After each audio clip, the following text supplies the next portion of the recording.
जब वफा निकला मैं ढूंढने को जमाने में, जब वफा निकला पता चला कि गलत लेके मैं पता निकला, पता चला कि गलत लेके मैं पता निकला, मैं ढूंढने को जमाने।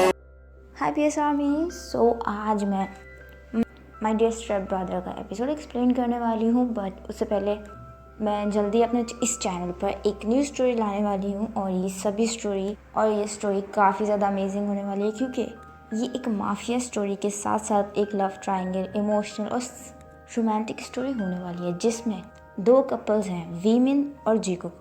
आई नो आप सब कंफ्यूज होंगे कि वीमेन और जेकब कैसे। सो मैंने जैसे कि पहले भी कहा कि ये एक लव ट्रायंगल स्टोरी है। सो ये काफ़ी ज़्यादा इंटरेस्टिंग होने वाला है कि लव ट्रायंगल में आगे क्या होगा या फिर किसका प्यार सक्सेसफुल होगा। इसके लिए उस स्टोरी को बिल्कुल भी मिस मत कीजिएगा। 1 या 2 दिन में वो स्टोरी अपलोड हो जाएगी। कमेंट करके ज़रूर बताइएगा स्टोरी के लिए आप लोग कितने एक्साइटेड हैं। एंड उस स्टोरी का नाम है यू एंड माइन। अभी फ़िलहाल ये स्टोरी स्टार्ट करते हैं। एपिसोड स्टार्ट होता है जहाँ हम शुगा को देखते हैं, जो कि बाहर हॉस्पिटल के बाहर आता है। तभी वो तेयोंग को गुस्से में खड़ा हुआ दिखता है। तभी शुगा तेयोंग के बराबर में आके खड़ा होता है और कहता है कि तेयोंग, ये क्या बदतमीजी थी, तुमने उससे इतना रूडली बात क्यों की। इस पर तेयोंग हंसता है और कहता है कि तो मुझे लगा तुम मुझे सॉरी कहने आए हो, बट तुम तो उसके फेवर में बात करने आए हो ना, उसके चमचे बनकर, राइट। इस पर शुगा कहता है कि तेयोंग, मैं जानता हूँ कि तुम ऐसे नहीं हो, अभी तुम बस थोड़े से परेशान हो, तुम्हें हो क्या है, तुम ऐसा एक्ट क्यों कर रहे हो। जिस पर तेयोंग कहता है कि मैं वियर्ड बिहेव कर रहा हूँ, तुम्हारा क्या है, तुम अजीब बिहेव नहीं कर रहे क्या। तो शुगा कहता है कि क्या मतलब। इस पर तेयोंग कहता है कि देखो शुगा, मैं जानता हूँ कि तुम मुझे पसंद करते हो, बट मैं तुम्हें पसंद नहीं करता, इसलिए प्लीज़ मेरे लिए स्पेशल केयर और ये सॉफ्ट कॉर्नर दिखाना ना बंद करो। मैं कोई छोटा बच्चा नहीं हूँ जिसे हर बार गाइडेंस की ज़रूरत है। इस पर शुगा कहता है कि तुम्हारा मतलब क्या है, तुम कहना क्या चाह रहे हो कि मैं तुम्हें एक मदर की तरह ट्रीट कर रहा हूँ। इस पर तेयोंग कहता है कि और नहीं तो क्या, देखो मैं टिपिकल रिलेशनशिप में नहीं आना चाहता, ये सब बहुत टॉक्सिक है। तुम्हारे लिए मेरी केयर शो करना ये सब मुझे ऑकवर्ड लगता है और मैं इससे अनकंफर्टेबल फील कर रहा हूँ। जैसे उस दिन तुमने मुझसे कहा कि मैं किसी के साथ बाहर नहीं जा सकती, प्लीज़ ये जेलसी शो मेरे सामने मत करवाओ, मुझे ये सब बहुत अजीब लगता है। और इस वक्त मैं ऑलरेडी बहुत टेंस्ड हूँ जंगकुक की वजह से। कुछ भी हो सकता है, अगर उस लड़की को कुछ भी हुआ तो हम सबकी लाइफ दांव पे लगी हुई है। इसलिए प्लीज़ इस अजीब सिचुएशन में तुम अपनी ये स्पेशल केयर दिखाना बंद करो।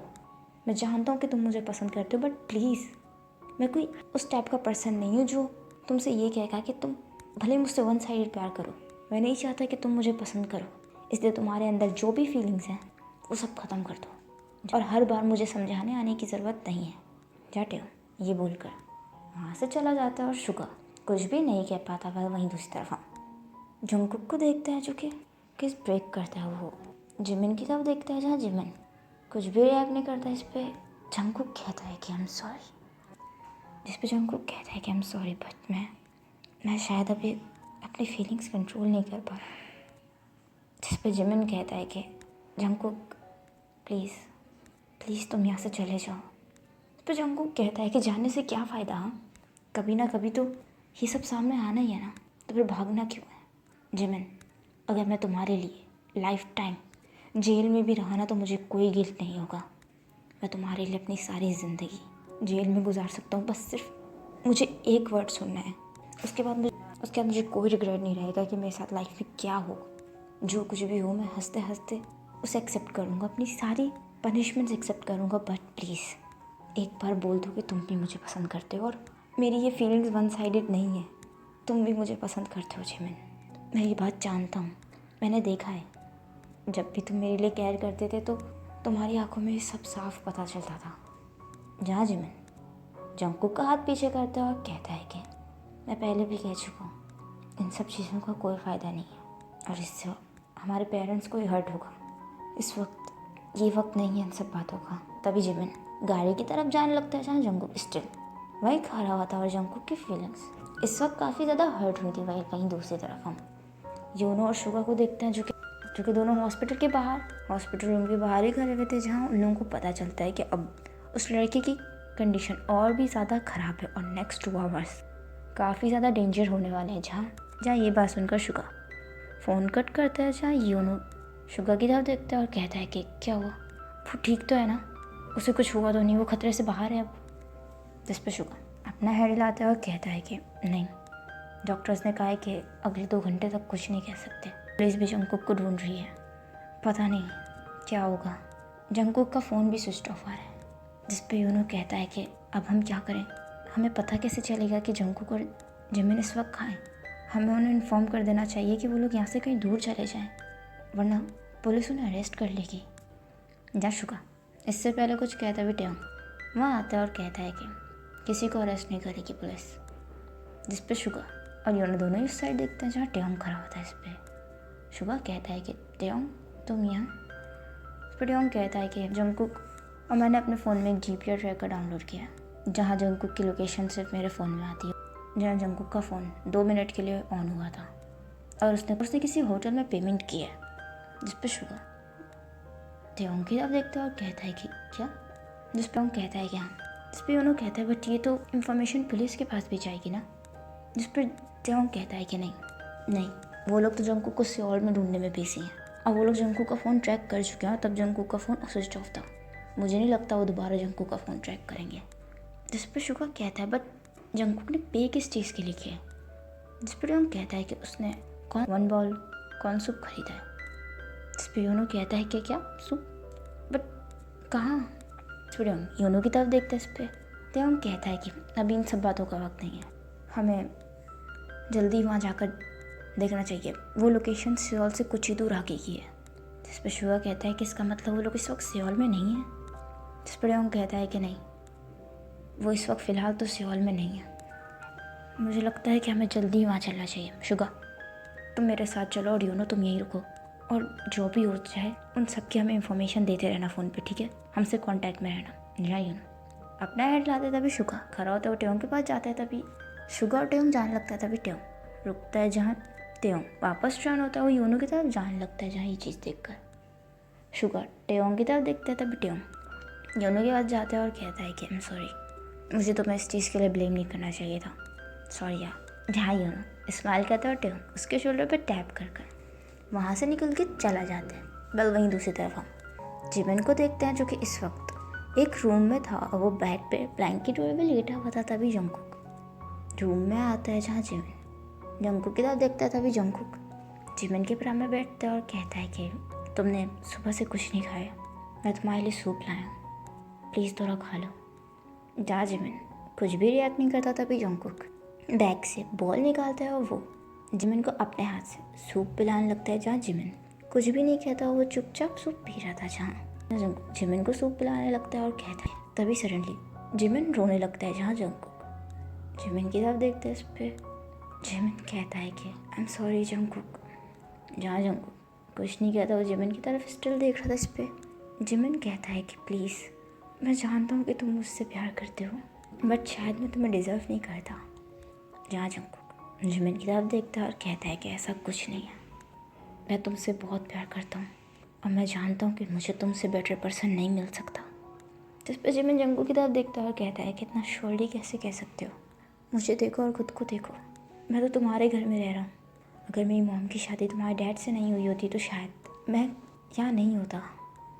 जहाँ जंगकुक जिमिन की तरफ देखता है। इस पर जिमिन कहता है कि मॉम मुझे हमेशा कहती थी कि मैं तुमसे थोड़ा डिस्टेंस मेंटेन कर चलूँ, क्योंकि तुम और मैं कभी इक्वल नहीं हो सकते। मॉम हमेशा कहती थी कि तुम्हारे डैड के और तुम्हारे हम पर बहुत एहसान है, बट मैं हमेशा तुम्हें अपना भाई मानता था, बट पता नहीं ये सब कैसे हो गया। जहाँ जंगकुक जिमिन की तरफ देखता है और कहता है कि तुम इन सब बातों के बारे में सोचना छोड़ो और सो जाओ, हम इस बारे में सुबह बात करेंगे। तभी जिमिन अपने ऊपर से ब्लैंकेट हटाता है, वो खड़ा होता है और वो बेड से खड़ा होता है, विंडो की तरफ जाता है। जहाँ जंगकुक जिमिन की तरफ देख रहा था। तभी जंगकुक भी उठता है, वो जिमिन के पीछे आता है। जहाँ जिमिन विंडो से बाहर की तरफ देखता है और कहता है कि पता नहीं मॉम एंड डैड इस वक्त किस कंडीशन में होंगे, वो काफ़ी परेशान होंगे मेरे और तुम्हारे लिए। जब उन्हें सब पता चला होगा तो उन्हें कितना हर्ट हुआ होगा। तभी जंगकुक जिमिन के पास आता है और कहता है कि तुम इन सब बातों के बारे में सोचना छोड़ दो और सिर्फ अपने ऊपर फोकस करो। इस वक्त तुम्हारी कंडीशन नहीं है ये सब सोचने की। तभी जिमिन कुछ नहीं कहता था। तभी जंगकुक जिमिन को होल्ड करता है, उसे बेड तक लेकर आता है, उसे वापस बेड पे बैठाता है। तभी जंगकुक जिमिन को ब्लैंकेट से कवर ही कर रहा होता है। तभी जिमिन जंगकुक का हाथ पकड़ता है, जहाँ जंगकुक जिमिन की तरफ देखता है। इस पर जिमिन कहता है कि प्लीज़ तुम यहीं रहना मेरे पास, मुझे बहुत डर लग रहा है, कहीं अगर तुम्हें उन लोगों ने अरेस्ट कर लिया तो मैं नहीं चाहता, मैं तुमसे दूर होना नहीं चाहता। जहाँ जंगकुक जिमिन का हाथ पकड़ता है और कहता है कि मैं यहीं हूँ, मैं तुम्हें छोड़कर कभी नहीं जाऊँगा। तभी जिमिन स्माइल करता है, वो अपना हाथ नेक के पास लेके जाता है, वो अपने नेक से एक लॉकेट उतारता है और वो जिमिन उस लॉकेट को बीच से तोड़ता है, उसके 2 पीस करता है वो। तभी उस दूसरे में जंगकुक की नेक की तरफ अपना हाथ लेके जाता है, वो दूसरा लॉकेट जंगकुक को पहना देता है। जहाँ जंगकुक ब्लैंकली जिमिन की तरफ देख रहा था, तभी जिमिन उस टूटे हुए पार्ट को अपने हाथ में ज़ोर से होल्ड करता है, वो मुट्ठी बंद करता है और कहता है कि इस लॉकेट को हमेशा वेयर करके रखना, भले ही हम दोनों साथ ना हों, बट ये हमें हमेशा फील कराएगा कि हम दोनों हमेशा साथ हैं। जब भी अकेले हो गए तुम, मैं इस लॉकेट की तरह, तो इस लॉकेट को देखना, मैं हर मुश्किल में तुम्हारे साथ हूँगा, तो मुझे वहीं घर पाओगे, इसे हमेशा अपने पास रखना। जहाँ जंगकुक उस नेकलेस की तरफ देखता है, वो स्माइल करता है। जहाँ जिमिन भी इस वक्त एक पेनफुल स्माइल कर रहा था, क्योंकि दोनों को ही पता था कि एट द एंड दोनों की एंडिंग काफ़ी ज़्यादा बुरी होने वाली है, और दोनों के दिल में इस वक्त डर था एक दूसरे से अलग होने का। इसी के साथ ये एपिसोड ही एंड होता है। आई होप आपको एपिसोड पसंद आया होगा, तो प्लीज़ कमेंट करके ज़रूर बताइएगा एपिसोड आपको कैसा लगा एंड स्टोरी कैसी चल रही है, एंड नेक्स्ट स्टोरी के लिए आप लोग कितने ज़्यादा एक्साइटेड है वो भी कमेंट करके ज़रूर बताइएगा। अपना ख्याल रखिएगा, मेरे सारे चैनल्स को सब्सक्राइब कर दीजिएगा, मुझे इंस्टाग्राम पे फॉलो कर लीजिएगा, and thanks for watching, bye bye. Getting high in the sunrise with you, getting through all the bad times with you. I wasn't missing a thing, no two. Jet planes in the night sky with you, getting high in the sunrise with you.